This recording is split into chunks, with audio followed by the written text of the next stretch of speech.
लिया और गाय चराने के लिए आए तो सबसे पहले दिन यही आए थे जब भगवान गाय चराने के लिए आते थे। जब भगवान गाय चराने के लिए आते थे तो कंस उनको मारने के लिए नए नए राक्षस भेजता था। कंस ने एक राक्षस भेजा था बकासुर, जो कंस का चचेरा भाई था। वो आया गाय के बछड़े के रूप में और जाकर भगवान की गायों में मिल गया। भगवान ने देखा यह तो कोई राक्षस है, तो भगवान ने उसका वध कर दिया। तो ग्वालवाल कहने लगे, कन्हैया तूने गाय के बछड़े की हत्या कर दी, तू गौ हत्यारा हो गया, तुझे सभी तीर्थों का स्नान करना होगा।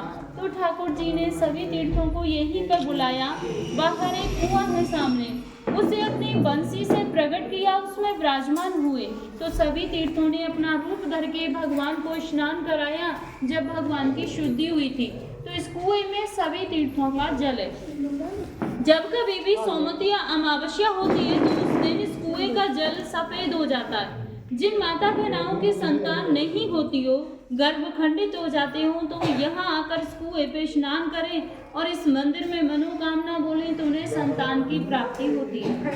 दूसरी लीला है राधा कृष्ण के विवाह की, जो बहुत से भक्तों को नहीं पता कि राधा कृष्ण की शादी हुई है। पता इसलिए नहीं है क्योंकि ज्यादातर भक्त भागवत सुनते हैं और भागवत में इसके बारे में कोई जानकारी नहीं आती, क्योंकि भागवत में राधा रानी का नाम नहीं आता। हमारे 18 पुराण है, उनमें से एक आता है ब्रह्म वैवर्त पुराण। उसमें दिया हुआ है कि राधा कृष्ण की शादी इसी स्थान पर ब्रह्मा जी ने कराई थी और ब्रह्मा जी ने ही कन्यादान किया था। जो हमारी हिंदू रीति में विधि होती है वो सब पूरी हुई थी, जैसे वेद मंत्रों की, हवन की, फेराओं की। तो लास्ट में विधि होती है मांग में सिंदूर भरने की। जब तक सिंदूर नहीं भरा जाता शादी मान्य नहीं होती है। तो आप यहाँ पर सभी ध्यान से दर्शन करना।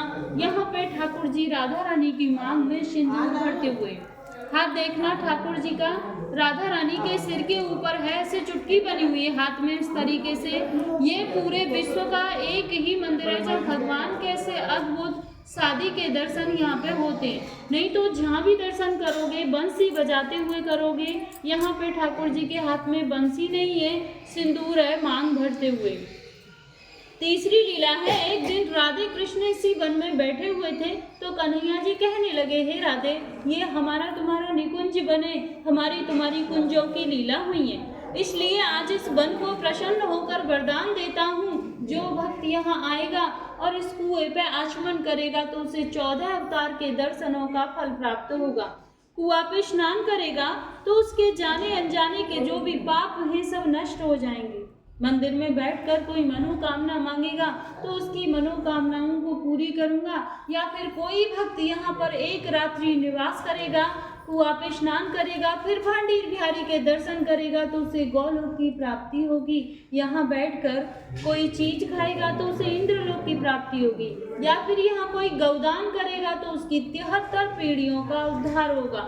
इतना सुनने के बाद राधा रानी घबरा गई और बोली, हे प्रभु आपने तो इतने वरदान दे दिए, इतना होने पे तो यहाँ भक्तों की इतनी भीड़ हो जाएगी कि 24 घंटे भक्त रहेंगे, हमारे तुम्हारे मिलने में बाधा पड़ जाएगी।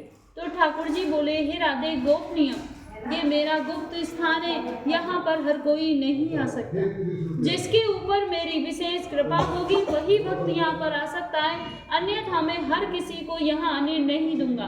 तो जब जिन भक्तों के ऊपर ठाकुर जी की विशेष कृपा होती है वही भक्त यहाँ तक पहुँच पाते। तो ये एक विवाह का मंदिर है। तो यहाँ पे राधा रानी के कन्यादान का दान होता है।